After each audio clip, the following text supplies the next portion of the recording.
ఓం శ్రీ సాయినాథాయ నమః. శ్రీ సాయి సచ్చరిత్రము 27వ అధ్యాయము. భాగవతము విష్ణు సహస్రనామాలను ఇచ్చి అనుగ్రహించుట.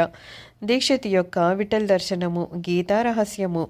కాబట్టి దంపతులు బాబా మత గ్రంథాలను తమ స్వహస్తాలతో స్పృశించి పవిత్రం చేసి వానిని తమ భక్తులకు పారాయణం కొరకు ప్రసాదించుట మొదలగునవి ఈ అధ్యాయంలో చెప్పుకుందాము. మానవుడు సముద్రంలో మునుగగానే అన్ని తీర్థాలలోనూ పుణ్యనదుల్లోనూ స్నానం చేసిన పుణ్యం లభిస్తుంది. అటులనే మానవుడు సద్గురుని పాదార విందాలను ఆశ్రయింపగానే త్రిమూర్తులకు అంటే బ్రహ్మ విష్ణు మహేశ్వర్లకు నమస్కరించిన ఫలితంతో పాటు పరబ్రహ్మనకు నమస్కరించిన ఫలితం కూడా లభిస్తుంది. కోరికలను నెరవేర్చు కల్పతరువు జ్ఞానమునకు సముద్రమును మనకు ఆత్మ సాక్షాత్కారాన్ని కలుగజేయనట్టి శ్రీ సాయి మహారాజునకు జయముగాక. ఓ సాయి, నీ కథలందు శ్రద్ధను కలుగజేయము. చాతక పక్షి మేఘజలమును త్రాగి ఎట్లు సంతసించునో అటులని నీ కథలను చదువారును వినువారును మిక్కిలి ప్రీతితో వానిని గ్రహింతురుగాక. నీ కథలు వినునప్పుడు వారికి వారి కుటుంబానికి సాత్విక భావాలు కలుగునుగాక. వారి శరీరాలు చెమరించుగాక. వారి నేత్రాలు కన్నీటికే నిండుగాక. వారి ప్రాణాలు స్థిరపడుగాక. వారి మనస్సులు ఏకాగ్రమగుగాక. వారికి గగురుబాటు కలుగుగాక. వారు వెక్కుచు ఏడ్చి వణుకెదురుగాక. వారిలో గల వైషమ్యాలు తరతమ భేదాలు నిష్క్రమించుగాక. ఇట్లు జరిగినచో గురువుగారి కటాక్షము వారిపైన ప్రసరించినదను కొనవలెను. ఈ భావాలు నీలో కలిగినప్పుడు గురువు మిక్కిలి సంతసించి ఆత్మసాక్షాత్కారానికి దారిచూపును. మాయాబంధముల నుండి స్వేచ్ఛ పొందుటకు బాబాను హృదయపూర్వకంగా శరణాగతి వేడవలెను. వేదాలు నిన్ను మాయ అనే మహాసముద్రాన్ని దాటించలేవు. సద్గురువే ఆ పని చేయగలరు. సర్వజీవకోటి అందును భగవంతుని చూచినట్లు చేయగలరు. గ్రంథములను పవిత్రం చేసి కానుకగా ఇచ్చుట. ముందటి అధ్యాయంలో బాబా బోధలో నర్చు తీరులను చూచితిమి. అందులో ఇంకొక దానిని ఈ అధ్యాయంలో చూచెదము. కొందరు భక్తులు మత గ్రంథాలను పారాయణం చేయుటకు బాబా చేతికిచ్చి బాబా పవిత్రం చేసిన పిమ్మట వానిని పుచ్చుకొనిడివారు. అట్టి గ్రంథములు పారాయణ చేయనప్పుడు బాబా తమతో ఉన్నట్లా భావించడివారు. ఒకనాడు కాకా మహాజని ఏకనాథ భాగవతాన్ని తీసుకొని షిరిడీకి వచ్చెను. శ్యామ ఆ పుస్తకాన్ని చదవడానికై తీసుకొని మసీదుకు పోయెను. అచ్చట బాబా దాన్ని తీసుకొని చేతితో తాకి కొన్ని పుటములను త్రిప్పి శ్యామకు ఇచ్చి దాన్ని తన వద్ద ఉంచుకొమ్మనెను. అది కాకా పుస్తకమనియు అందుచే దానిని అతనికి ఇచ్చి వేయవలననియు శ్యామ చెప్పెను. కానీ బాబా దాన్ని నేను నీకిచ్చి తిని దాన్ని జాగ్రత్తగా నీ వద్ద ఉంచుము, అది నీకు పనికి వచ్చును అనిరి. ఈ ప్రకారంగా బాబా అనేక పుస్తకాలు శ్యామ వద్ద ఉంచెను. కొన్ని దినముల పిమ్మట కాకా మహాజని తిరిగి భాగవతాన్ని తెచ్చి బాబాకు ఇచ్చెను. బాబా దాన్ని తాకి ప్రసాదంగా మహాజనికి ఇచ్చి దాన్ని భద్రపరచమనెను. అది అతనికి మేలు చేయననిరి. కాక సాష్టాంగ నమస్కారముతో స్వీకరించెను. శ్యామ విష్ణు సహస్రనామాల పుస్తకము. శ్యామ బాబాకు మిక్కిలి ప్రియభక్తుడు. బాబా అతనికి మేలు చేయ నిశ్చయించి విష్ణు సహస్రనామమును ప్రసాదంగా ఇచ్చెను. దానిని ఈ క్రింద విధంగా జరిపెను. ఒకప్పుడు ఒక రామదాసి సమర్థ రామదాసు భక్తుడు షిరిడీకి వచ్చెను. కొన్నాళ్ళు అక్కడుండెను. ప్రతిరోజు ఉదయమే లేచి ముఖము కడుక్కొని స్నానం చేసి పట్టుబట్టలను ధరించి విభూతిని పూసుకొని విష్ణు సహస్రనామమును ఆధ్యాత్మ రామాయణమును శ్రద్ధతో పారాయణ చేయుచుండెను. అతడి గ్రంథములను అనేకసార్లు పారాయణ చేసెను.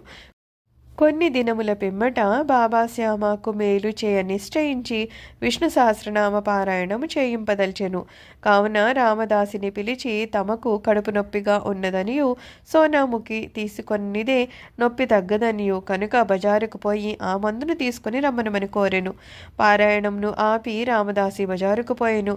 బాబా తమ గద్దె దిగి రామదాసి పారాయణం చేస్తున్న స్థలమునకు వచ్చి విష్ణు సహస్రనామ పుస్తకాన్ని తీసుకొని తమ స్థలానికి తిరిగి వచ్చి ఇట్లనెను. ఓ శ్యామ, ఈ గ్రంథము మిగులు విలువైంది, ఫలప్రదమైంది కనుక నీకిది బహూకరించుచున్నాను. నీవు దీన్ని చదువును. ఒకప్పుడు నేను మిగుల బాధపడితిని. నా హృదయము కొట్టుకొన్ను. నా జీవితము అపాయంలో నుండెను. అట్టి సందిగ్ధ స్థితి యందు నేను ఈ పుస్తకాన్ని నా హృదయానికి హత్తుకొంటిని. శ్యామ, అది నాకు గొప్ప మేలు చేసెను. అల్లాయే స్వయంగా వచ్చి బాగు చేసనని అనుకొంటిని. అందుచే దీనిని నీకిచ్చుచున్నాను. దీనిని కొంచెము ఓపికగా చదువుము. రోజునకొక్క నామము చదివినను మేలు కలుగుజేయును. శ్యామ తనకు ఆ పుస్తకము అక్కర్లేదనెను. ఆ పుస్తకము రామదాసిది. అతడు పిచ్చివాడు, మొండివాడు, కోపిష్టి కావున వానితో కయ్యం వచ్చుననెను. చావు పుట్టుకల నుండి అది మనలను తప్పించును. దీనికంటే సులభమైన సాధన ఇంకొకటి లేదు. అది మనస్సును పావనము చేయడంలో మిక్కిలి సమర్థమైంది. దానికి ఎట్టి తంతు కూడా అవసరం లేదు. దానికి నియమములేమియూ లేవు. అది మిగుల సులభమైనది, ఫలప్రదమైనది. శ్యామకు ఇష్టం లేనప్పటికీ వాంచే దాన్ని అభ్యసింపచేయవలెనని బాబాకు దయ కలిగెను.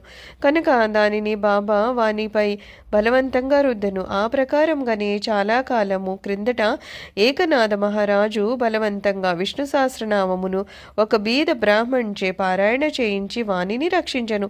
విష్ణు సహస్రనామ పారాయణ చిత్తశుద్ధికి ఒక విశాలమైన చక్కటి మార్గము. కాన దానిని బాబా శ్యామకు బలవంతంగా ఇచ్చెను. రామదాసి త్వరలో సోనాముకి తెచ్చెను. అన్న చించునీకరు అక్కడనే ఉండెను. నారదుని వలె నటించి జరిగిందంతయు వానికి చెప్పెను. రామదాసి వెంటనే కోపంతో మండిపడెను. కోపంతో శ్యామపై పడి శ్యామయ్యే కడుపు నొప్పి సాకుతో బాబా తన్ను బజార్నకు పంపునట్లు చేసి ఈ లోపల పుస్తకాన్ని తీసుకొని అనెను. శ్యామను తిట్టనారంభించను. పుస్తకం ఈయనచో తల పగలకొట్టెదను అనెను. శ్యామ నెమ్మదిగా జవాబిచ్చెను. కాని ప్రయోజనము లేకుండెను. అప్పుడు దయతో బాబా రామదాసునితో ఇట్లు పలికెను. ఓ రామదాసి, ఏమి సమాచారము? ఎందులకు చికాకు పడుతున్నావు? శ్యామ మనవాడు కాడా? అనవసరంగా వాన్నేల తిట్టెదవు? ఎందుకు జగడమాడుతున్నావు? నెమ్మదిగా ప్రేమతో మాట్లాడలేవా? ఈ పవిత్రమైన గ్రంథములను నిత్యము పారాయణ చేయుచుంటివి కానీ ఇంకను నీ మనస్సు అపవిత్రంగాను అస్వాధీనంగాను ఉన్నట్లుంది. నీ వెట్టి రామదాసువయ్యా, సమస్త విషయములందును నీవు నిర్మలడుగా ఉండవలెను. నీవు ఆ పుస్తకాన్ని అంతగా అభిలషించటం ఇంతగా ఉంది. నిజమైన రామదాసికి మమత కాక సమత ఉండాలి. ఒక పుస్తకం కొరకు శ్యామతో పోరాడుచున్నావా? వెళ్ళు, నీ స్థలంలో కూర్చునుము. ధనమిచ్చిన పుస్తకములు అనేకములు వచ్చును, కానీ మనుష్యులు రారు. బాగా ఆలోచించుము, తెలివిగా ప్రవర్తించుము. నీ పుస్తకం విలువ ఎంత? శ్యామకు దాంతో ఎట్టి సంబంధము లేదు. నేనే దాన్ని తీసుకొని వానికిచ్చి తిని. నీకది కంఠపాఠముగా వచ్చును కదా. కావున శ్యామ దాన్ని చదివి మేలు పొందుననుకొంటిని. అందుచే దాన్ని అతనికిచ్చి తిని. బాబా పలుకులు ఎంత మధురంగా, మెత్తగా, కోమలంగా, అమృతతుల్యంగా ఉన్నాయి. వాని ప్రభావము విచిత్రమైంది. రామదాసి శాంతించెను. దానికి బదులు పంచరత్న గీత అను గ్రంథమును శ్యామ వద్ద తీసుకొనదనెను. శ్యామ మిక్కిలి సంతసించి ఒక్కటేలా 10 పుస్తకాలను ఇచ్చదను అనెను. బాబా ఈ విధంగా వారి తగును తీర్చెను. ఇందు ఆలోచించాల్సిన విషయం ఏమన్నా, రామదాసి పంచరత్న గీతను ఏలకోరెను. అతడు లోనున్న భగవంతుని తెలుసుకొనుటకు ఎన్నడూ యత్నించి ఉండలేదు. ప్రతినిత్యము మత గ్రంథాలను మసీదులో బాబా ముందర పారాయణం చేయువాడు. శ్యామతో బాబా ఎదుట ఏల జగడమాడెను. మనము ఎవరిని నిందించవలెనో, ఎవరిని తప్పు పట్టవలెనో పోల్చుకొనలేము. ఈ కథ నీ విధంగా నడిపించకపోయినచో ఈ విషయం యొక్క ప్రాముఖ్యము, భగవన్నామస్మరణ ఫలితము, విష్ణు సహస్రనామ పారాయణ మొదలగునవి శ్యామకు తెలిసి ఉండవు. బాబా బోధించు మార్గము, ప్రాముఖ్యము కలుగజే విషయములు సాటిలేనివి. ఈ గ్రంథమును క్రమముగా శ్యామ చదివి దానిలో గొప్ప ప్రావీణ్యం సంపాదించెను. శ్రీమానుభూతి అల్లుడగు జీజీ నార్కేకు బోధించగలిగెను. ఈ నార్కే పూనా ఇంజనీరింగ్ కాలేజీ ప్రిన్సిపల్గా ఉండెను. గీతారహస్యము, బ్రహ్మ విద్యను అధ్యయనము చేయువారిని బాబా ఎల్లప్పుడూ ప్రేమించువారు, ప్రోత్సహించువారు. ఇచ్చట దానికి ఒక ఉదాహరణ ఇచ్చదము. ఒకనాడు బాపు సాహెబు జోగుకు ఒక పార్సెల్ వచ్చెను. అందులో తిలకు రాసిన గీతారహస్యం ఉండెను. అతడు ఆ పార్సిల్ను తన చంకలో పెట్టుకొని మసీదుకు వచ్చెను. బాబాకు సాష్టాంగ నమస్కారం చేయనప్పుడు అది క్రింద పడెను. అదేమని బాబా అడిగాను. అక్కడనే దాన్ని విప్పి బాబా చేతిలో ఆ పుస్తకం నుంచెను. బాబా కొన్ని నిమిషాలు పుస్తకంలోని పేజీలను తిప్పి తన జేబులో నుండి ₹1 తీసి పుస్తకంపై పెట్టి దక్షిణతో కూడా పుస్తకమును జోగునకు అందించారు. దీనిని పూర్తిగా చదువుము. నీకు మేలు కలుగును అనిరి. కాపర్డే దంపతులు కాపర్డే వృత్తాంతంతో ఈ అధ్యాయాన్ని ముగించదము. ఒకప్పుడు కాపర్డే తన భార్యతో షిరిడీకి వచ్చి కొన్ని నెలలు ఉండెను. దాదాసాహెబ్ కాపర్డే సామాన్యుడు కాడు. అమరావతిలో మిక్కిలి ప్రసిద్ధికెక్కిన ప్లీడరు, మిక్కిలి ధనవంతుడు, ఢిల్లీ కౌన్సిల్లో సభ్యుడు, మిక్కిలి తెలివైనవాడు, గొప్ప వక్త. కానీ బాబా ముందర ఎప్పుడు నోరు తెరవలేదు. అనేక మంది భక్తులు పలుమారులు బాబాతో మాట్లాడిరి, వాదించిరి. కానీ ముగ్గురు మాత్రము కాపర్డే, నూల్కరు, బూటి నిశ్శబ్దంగా కూర్చుండేవారు. వారు వినయ విధేయత నమ్రతలు ఉన్న ప్రముఖులు. పంచదశిని ఇతరులకు బోధించగలిగిన కాపర్డే బాబా ముందర మసీదులో కూర్చున్నప్పుడు నోరెత్తి మాట్లాడేవాడు కాదు. నిజంగా మానవుడు ఎంత చదివిన వాడైనను, వేదపారాయణ చేసిన వాడైనను బ్రహ్మజ్ఞాని ముందర వెలవెలబోవును. పుస్తక జ్ఞానము బ్రహ్మజ్ఞానము ముందు రాణించదు. దాదాసాహెబ్ కాపర్డే 4 మాసములుండెను. కానీ అతని భార్య 7 మాసములుండెను. ఇద్దరును షిరిడీలో ఉండుటచే సంతసించిరి. కాపర్డే గారి భార్య బాబా ముందు భక్తి శ్రద్ధలు కలిగి ఉండేది. ఆమె బాబాను మిగుల ప్రేమించుచుండెడిది. ప్రతిరోజు 12 గంటలకు బాబా కొరకు నైవేద్యం స్వయంగా తెచ్చుచుండెను. దానిని బాబా ఆమోదించిన తర్వాత తాను భోజనం చేయుచుండెను. ఆమె యొక్క నిలకడను నిశ్చల భక్తిని బాబా ఇతరులకు బోధించనించెను.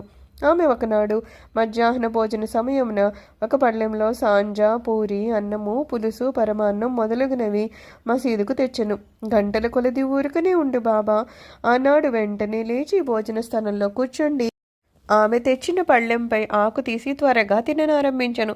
శ్యామ ఇట్లా అడిగాను, ఎందుకు ఈ పక్షపాతము? ఇతరుల పళ్ళెంలను నెట్టివేచదవు, వానివైపు చూడనైనా చూడవు, కానీ దీన్ని నీ దగ్గర కీడ్చుకొని తింటున్నావు. ఈమె తెచ్చిన భోజనము ఎందుకంత రుచికరము? ఇది మాకు సమస్యగా ఉంది అని బాబా ఇట్లు బోధించను. ఈ భోజనము యథార్థంగా మిక్కిలి అమూల్యమైంది. గత జన్మలో ఈమె ఒక వర్తకుని ఆవు. అది బాగా పాలిచ్చుచుండెను. అక్కడి నుండి నిష్క్రమించి ఒక తోటమాలి ఇంటిలో జన్మించను. తదుపరి ఒక క్షత్రియుని ఇంటిలో జన్మించి ఒక వర్తకుని వివాహం ఆడెను. తర్వాత ఒక బ్రాహ్మణి కుటుంబంలో జన్మించను. చాలా కాలం పిమ్మట ఆమెను నేను చూసి తిని, కావున ఆమె పళ్ళెం నుండి ఇంకను కొన్ని ప్రేమయుతమైన ముద్దలను తీసుకొని నిండు. ఇట్లంచు బాబా ఆమె పళ్ళెమును ఖాళీ చేసను. నోరు చేతులు కడుక్కొని త్రేణుపులు తీచు తిరిగి తన గద్దెపై కూర్చుండెను. అప్పుడు ఆమె బాబాకు నమస్కరించెను. బాబా కాళ్ళను పిసుగుచుండెను. బాబా ఆమెతో మాట్లాడతొడంగెను. బాబా కాళ్లను తోముచున్న ఆమె చేతులను బాబా తోముటకు ప్రారంభించెను. గురు శిష్యులు ఒండరులు సేవ చేసుకుంటూ చూసి శ్యామ ఇటులనెను, చాలా బాగా జరుగుచున్నది. భగవంతుడును భక్తురాలును ఒకరికొకరు సేవ చేసుకొనుట మిగులు వింతగా ఉంది. ఆమె యథార్థమైన ప్రేమకు సంతసించి బాబా మెల్లగా మృదువైన ఆకర్షించు కంఠముతో రాజారాం అనే మంత్రాన్ని ఎల్లప్పుడూ జపించమంచు ఇట్లనెను, నీవిట్లు చేసినచో నీ జీవితాశయమును పొందెదవు, నీ మనస్సు శాంతించును, నీకు మేలగును. ఆధ్యాత్మికము తెలియని వారికి ఇది సామాన్య విషయం వలె కనిపిస్తుంది. కానీ అది ఇట్లు కాదు. ఇది శక్తిపాతము, అనగా గురువు శిష్యునకు శక్తి ప్రసాదించుట. బాబా యొక్క మాటలు ఎంత బలమైనవి, ఎంత ఫలవంతమైనవి. ఒక్క క్షణంలో అవి ఆమె హృదయంలో ప్రవేశించి స్థిరపడెను. ఈ విషయము గురువునకు శిష్యునకు గల సంబంధాన్ని బోధించుచున్నది. ఇద్దరూ పరస్పరము ప్రేమించి సేవ చేసుకోవలెను. వారిద్దరికి మధ్య భేదము లేదు. ఇద్దరూ ఒక్కరే. ఒకరు లేనిదే మరొకరు లేరు. శిష్యుడు తన శిరస్సును గురువు పాదముల మీద పెట్టుట బాహ్య దృశ్యమే గాని యథార్థంగా వారిరువురు లోపల ఒక్కటే. వారి మధ్య భేదము పాటించువారు పక్వమునకు రానివారు, సంపూర్ణ జ్ఞానము లేనివారును. శ్రీ సాయినాథాయ నమః. 27వ అధ్యాయము సంపూర్ణము. సద్గురు శ్రీ సాయినాథార్పణమస్తు. శుభం భవతు.